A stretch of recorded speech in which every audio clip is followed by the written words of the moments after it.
Looking at Chanyuan celestials through money. Xuefeng. September 28, 2023. Translation edited by Chanyuan. Over the past 16 years, Chanyuan has established 21 picturesque communities in Zimbabwe, China, Thailand, South Korea, and Canada, with a total turnover of several tens of millions. But not a single person has embezzled or misappropriated these funds. Faced with money, every Chanyuan celestial maintains a pure and honest approach. In 2012, when I left the third branch, I left 1,000 yuan in my bedroom drawer. I informed over 30 Chanyuan celestials in the third branch that whoever needed money could take it without seeking permission or reporting to anyone. Take as much as you need, and if it's not enough, I'll supplement it. 6 months later, upon my return from the fourth branch to the third branch, upon opening the drawer, only 96 yuan was taken, and the remaining 904 yuan was untouched. Starting in 2021, Chanyuan began providing a monthly living allowance of 1,500 yuan to a dozen elderly or physically frail Chanyuan celestial. After a year and a half, except for 2 or 3 individuals who genuinely needed this money, the rest didn't touch the monthly allowance, returning it intact to the community. For a period, there were 3 million yuan in the community's account. I suggested hiding the wealth among the people, and everyone was invited to sign up. 20 people registered, and we promptly transferred 50,000 yuan to each person. Today, when I mentioned that we need funds to purchase a farm in Canada, everyone swiftly transferred their 50,000 yuan back to the community's account. Through these 3 examples, I want to inform the world that in the face of money, Chanyuan members remain unmoved. This is one of the main reasons why the Chanyuan communities, established successively 21 communities over the past 16 years, have remained vibrant and full of vitality. I wonder, over these 16 years and the creation of 21 communities, where money has been used in countless ways, many Chanyuan members have handled money directly. Yet, not a single cent of the community's funds has been misused, misappropriated, or embezzled. So, tell me, what kind of people are the Chanyuan celestials? Are the Chanyuan celestials foolish?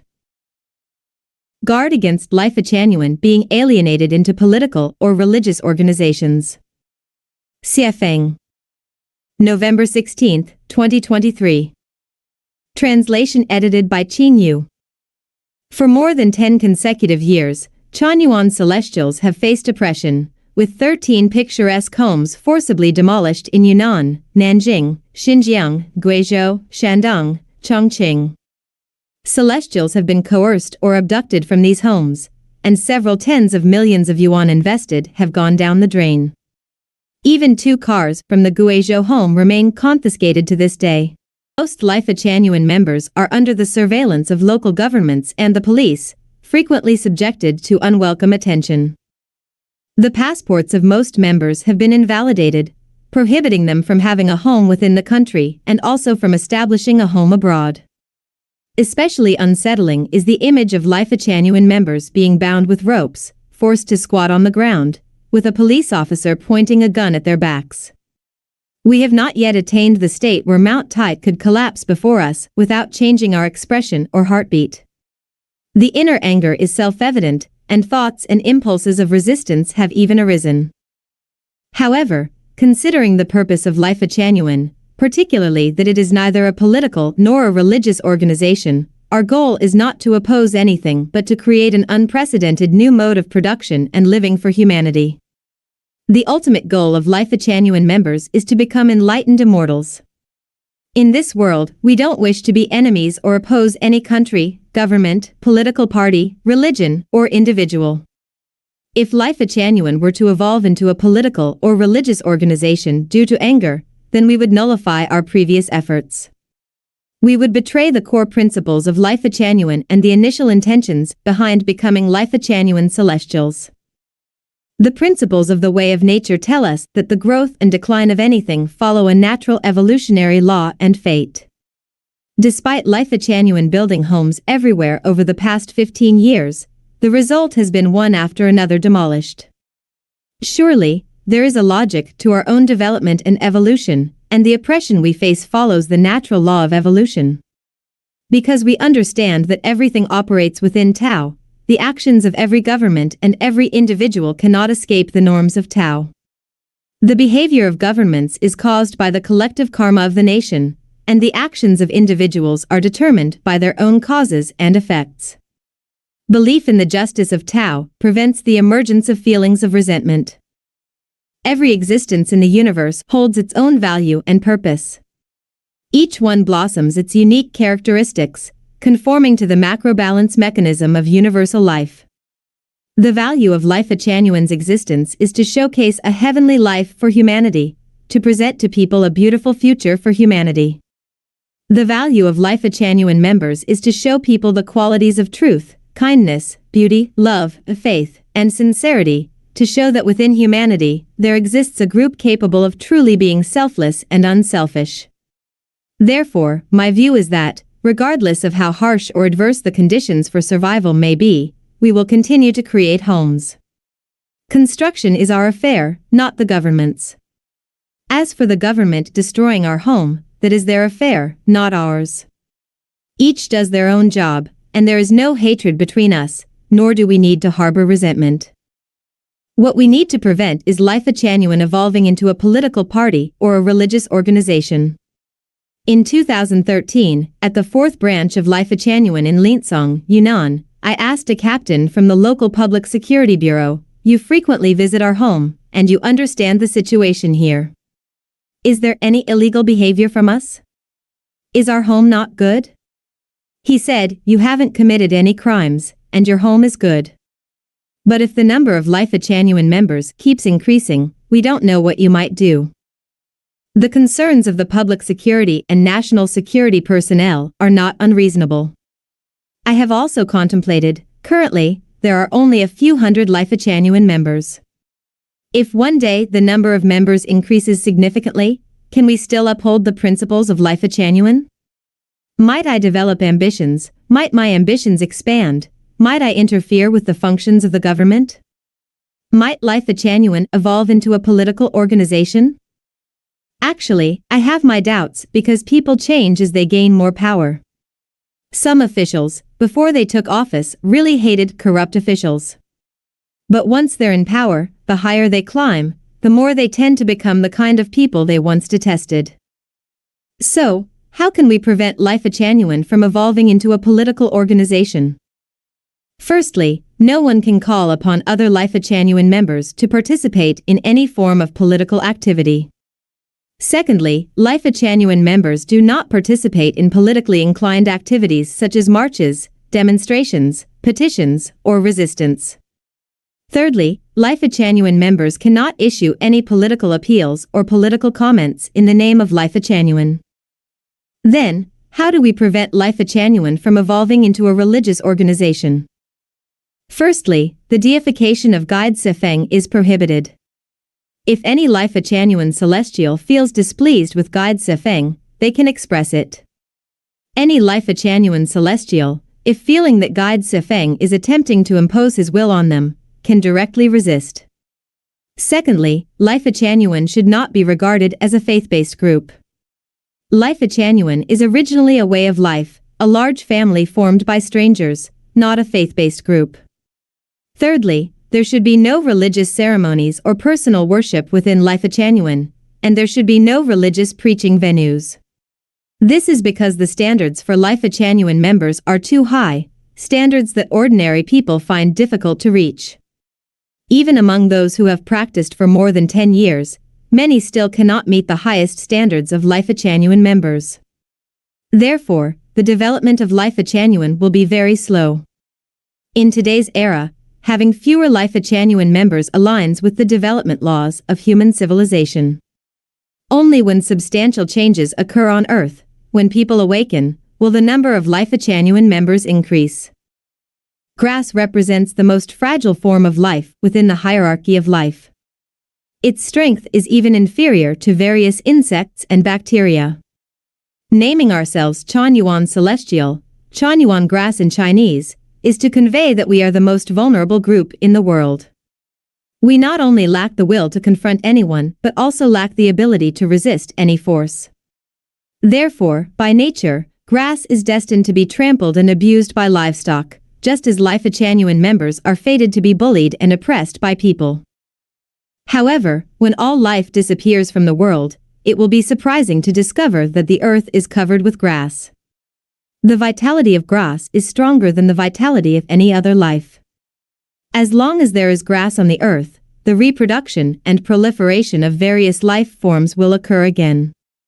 The earth will always be filled with the vitality and energy of life. Analysis of the reasons for repeated hardships faced by the home. Xuefeng. November 20th, 2023. Translation edited by Chanyuan.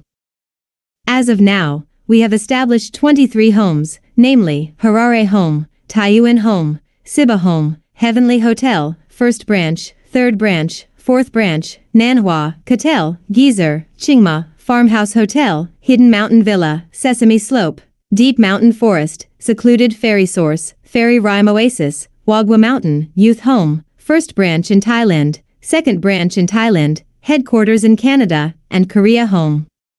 Among these, Chanyuan, Siba, Heavenly Hotel, and the First Branch in Thailand were voluntarily abandoned. The Harare Home was a mistake due to poor management. The only existing homes are the Second Branch in Thailand, Home in Korea, and the Canadian headquarters. The remaining 15 homes were destroyed by local governments. Now, let's analyze the internal and external factors contributing to the repeated hardships faced by the homes. Firstly, we know that the growth and decline of all things are governed by the law of nature. Everything in the universe operates within these laws, constrained, rewarded, and by them. The destruction of the second home of lifechanyuan is undoubtedly part of the intricate arrangement of these natural laws. Although it appears to have been destroyed by the government, fundamentally, it is a part of the arrangement of the Tao. Secondly, all appearances, existences, and extinctions are manipulated by invisible and intangible forces behind them. For instance, human behavior is controlled by the invisible consciousness of people. Specifically, it is determined by a person's beliefs, morals, ethics, sentiments, scope, realm, cognition, values, perspectives on life, and worldview. The existence and destruction of the second home of lifechanyuan is definitely controlled by unseen forces. External actions are only superficial, the real influence comes from internal factors. Lastly, what plants and animals thrive in a particular place are determined by the climate and geographical environment. What social forms a place will take are determined by its cultural factors. For example, while the second home of lifechanyuan can thrive and develop in Thailand and Canada, it cannot survive in China due to the political and cultural environment of China. Thus, we can roughly identify several main factors contributing to the destruction of our homes.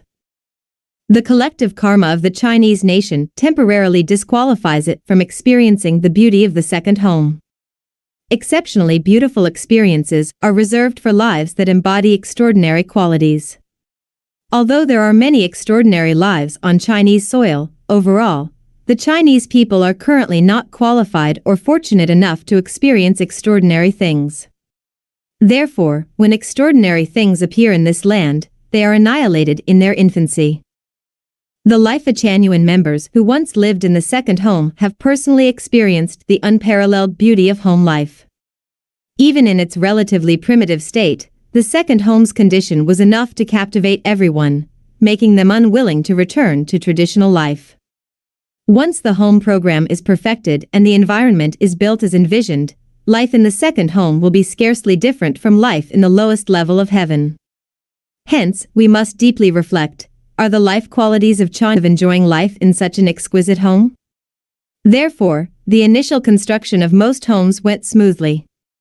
However, as the homes became more and more beautiful, Chanyuan celestials were expelled.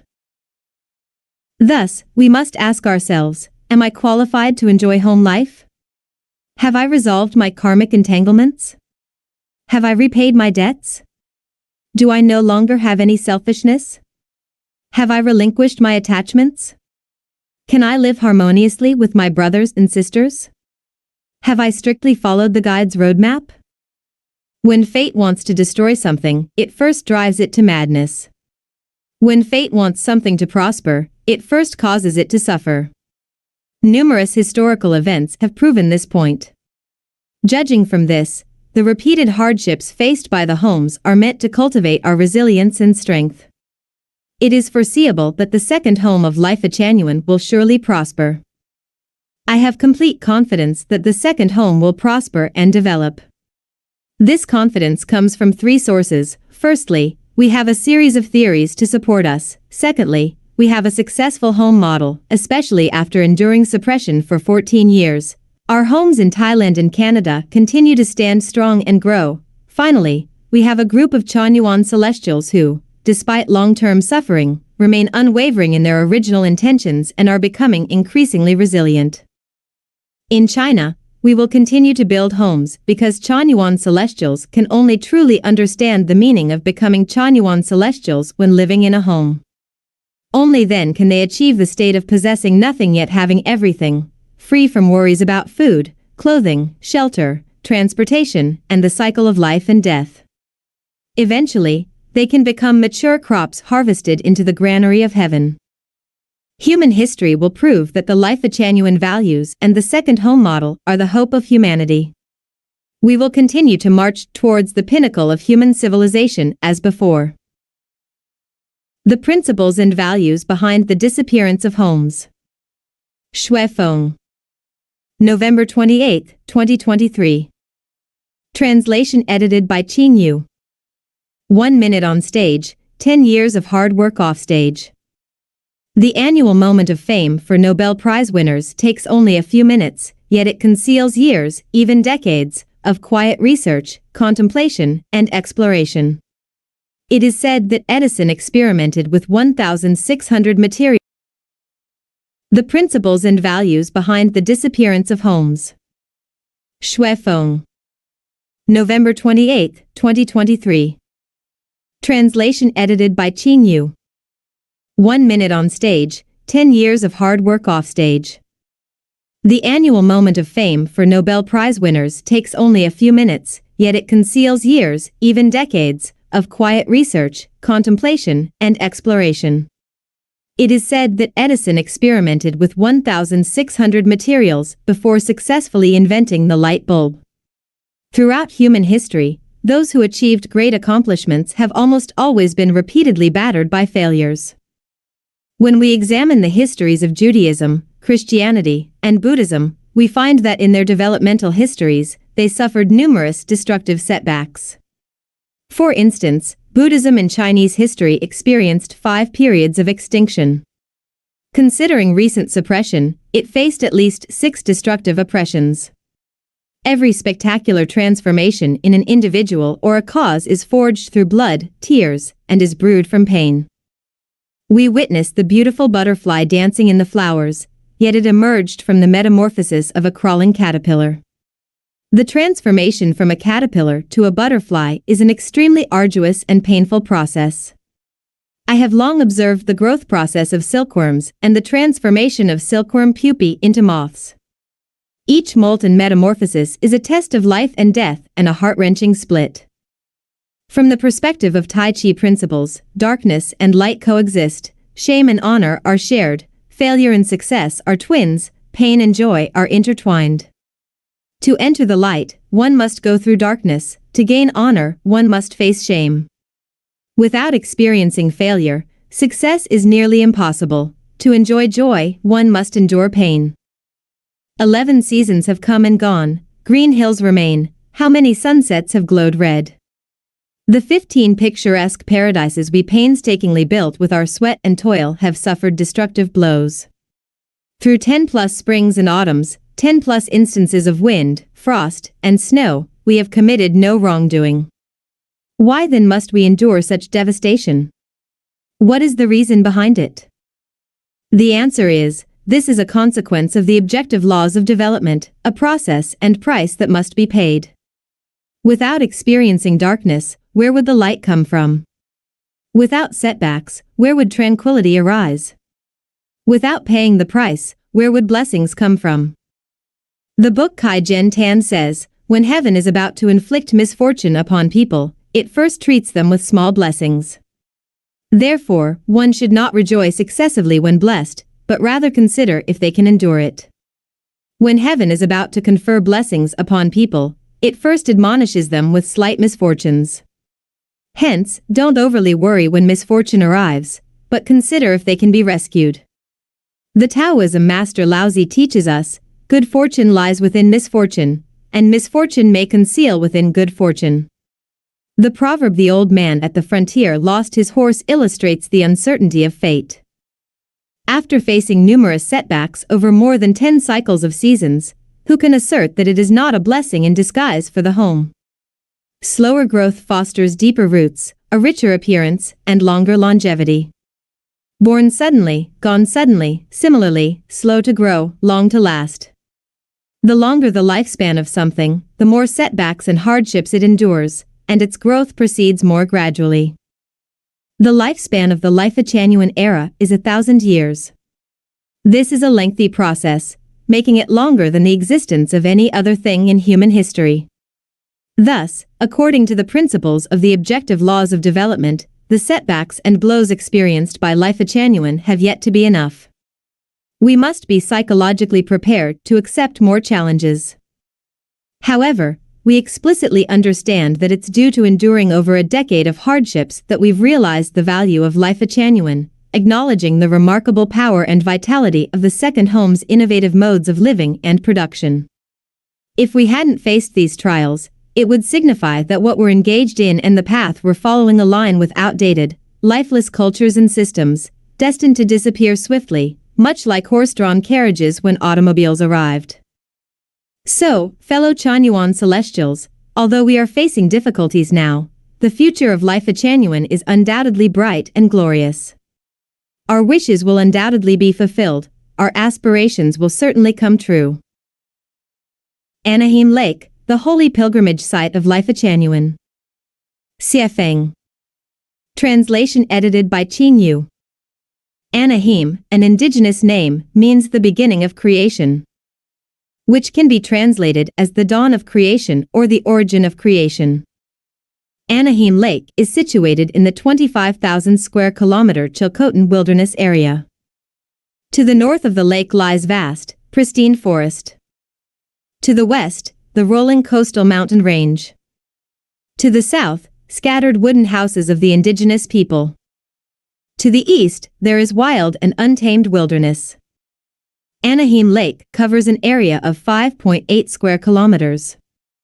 Its surface is clear, with sparkling waters and waterfowl playing joyfully. In the distance, the continuous coastal mountains are clearly visible, with towering snow-capped peaks. Being at Anaheim Lake, one can merge with nature, escaping the clamor of the world, isolated from worldly temptations and sorrows. It is both a place for calming the mind and refining one's nature, as well as a place to experience the sacred spirit of nature. The resort of lifechanyuan, covering nearly 8 hectares, is located on the shore of Anaheim Lake. Outside the 3-story main building, there are 7 wooden cabins, nestled among the trees by the water, with enchanting scenery. This is the holy pilgrimage site of lifechanyuan. The Pilgrimage Song of Anaheim Lake. Xuefeng. August 21, 2024. Weary of the complexities of the mundane world, come for a purification of the soul. Tired of the struggles of human life, lost in the streets of the world. Pack a simple backpack and head towards Anaheim Lake. I am going on a pilgrimage to elevate my life. Bid farewell to worldly splendor, step into a serene sacred place. Revive the heart of pilgrimage, shake off the weariness of body and soul. Let the eternal regrets of reincarnation end at the pilgrimage site. May my most beautiful wishes be fulfilled on the pilgrimage journey. My heart has long been in heaven. Embracing the dreams that haunt my soul, I embark on the pilgrimage journey. Even if the road is long, winding, and full of obstacles, even if I perish halfway, I would die on the road to heaven. The heart of pilgrimage invigorates my spirit. The belief in pilgrimage doubles my courage. I bid farewell to mundane emotions and affairs, leaving behind the clamor of the world. I accept the call of the messenger, inheriting the ancient call. Heading towards the Holy Land, towards heaven. Let my life become a rainbow flashing across the sky. Let my life become a light piercing the boundless darkness. With my pilgrimage faith, with my steadfast spirit, I will compose a brilliant chapter of life, emitting the unparalleled radiance of life. The official flower of Chanyuan, the corn poppy. Xuefeng. August 20th, 2024. Translation edited by Chanyuan. I have decided to designate the corn poppy as the official flower of Chanyuan for the following reasons. The corn poppy flower originates from the fairyland, the thousand-year world. Lifechanyuan-xuefeng-secondhome is modeled after the lifestyle of the thousand-year world. Therefore, seeing the corn poppy reminds the Chanyuan celestials of their homeland, evoking memories and the desire to return to their true home. The corn poppy is also known as the fairy herb and the flower of fairy, symbolizing celestial beings.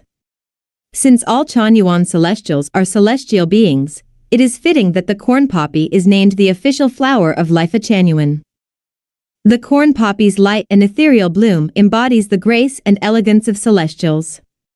Chanyuan is a place where celestial beings are nurtured, so seeing the corn poppy activates the celestial genes within our consciousness.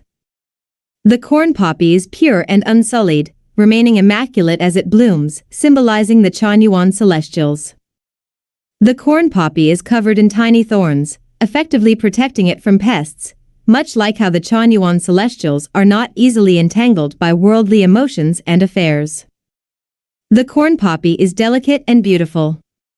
While the peony is noble, the rose is passionate, the orchid is proud, and the dahlia is voluptuous, none can compare to the corn poppy's enchanting allure that captivates and mesmerizes, much like the romantic and exuberant nature of the Chanyuan celestials. The corn poppy is diverse in form and color. Most flowers are monotonous, with uniform colors or similar forms. However, the corn poppy boasts a myriad of styles and shades, and even among tens of thousands of blossoms in the same area, it is nearly impossible to find two flowers identical in color and shape. This reflects the unique spirit of the Chanyuan celestials, each distinct and extraordinary. The structure of the corn poppy's petals is relatively simple and unadorned, a symbol of purity and innocence, aligning with the qualities of the Chanyuan celestials. Based on these 8 reasons, the corn poppy will be honored as the official flower of Chanyuan. Please enjoy the charm and elegance of the corn poppies at Anaheim Lake, the holy pilgrimage site of Chanyuan. Chanyuan Scripture for Surviving Calamities. Xuefeng. August 8, 2024. Heavy rains fall one after another, floods rise to overwhelming levels, crops fail, and hunger looms near. Heat waves surge higher and higher, scorching heat presses down, body and mind are tormented, and fires rage nearby. Waves of epidemics strike one after another, coming in relentless succession, impossible to defend against, and death calls. Earthquakes rumble one after another, stirring the seas, coastlines suffer, and lowlands turn into oceans. Social unrest spreads, global chaos erupts, war clouds gather densely, and there is nowhere to hide. Rumors fly everywhere, deceit runs rampant, trust is gone, and all defenses seem futile. Disasters strike suddenly, darkness comes uninvited, and all wisdom seems like fleeting clouds, countless plans fall short. This is humanity's calamity, how should we survive it? Light the divine lamp in your heart, and let the Creator steady your mind and spirit. Harbor no resentment, no worry, no fear, and trust firmly in the justice of the Tao. Pray, repent, and cultivate yourself, commit no evil, and do all good. Revere the greatest Creator, revere life, and follow the way of nature. Entrust your life to the greatest Creator, let the Tao guide your life, and live each day with romance and optimism. Adapt to circumstances, flow with the changes of fate, act with your nature, and respond to situations as they arise. Avoid greed for bargains, do not follow the crowd, and store some food and medicine. Gather often with a few close friends, supporting each other in body and mind.